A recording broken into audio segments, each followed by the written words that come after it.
نه اونم به پایدا. ابوالفضل مهندس، ابوالفضل اون بالا بالا.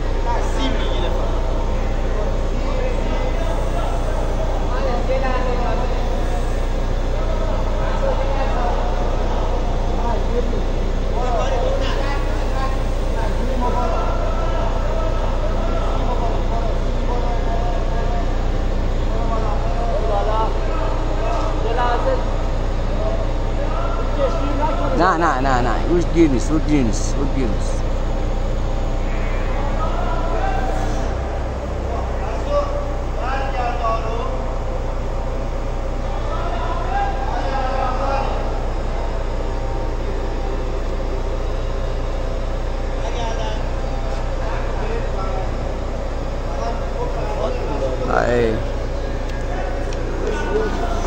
مهندس نظرت در مورد جرثقیل فاضل چیه؟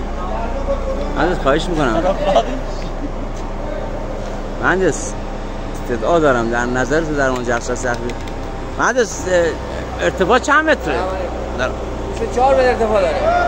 بعد جرثقیل چند تن است؟ 9 تن. ابعاد زیاده. نصبش یکم مشکله. الان حالا یه تیکره دیگه داره، موتورش هم هست. سپاسگزارم. زنده باشید. مهندس نظر شما چیه؟ اصلا عالی، با تمام اصول و نکات ایمانی بچه‌ها زحمت کشیدن، به خصوص خاطر جرثقیل زحمت کشیدن. ممنونم. سپاسگزارم. نکات ایمانی رعایت کردم با نصب بسیار عالی و موفق. لطف کردید.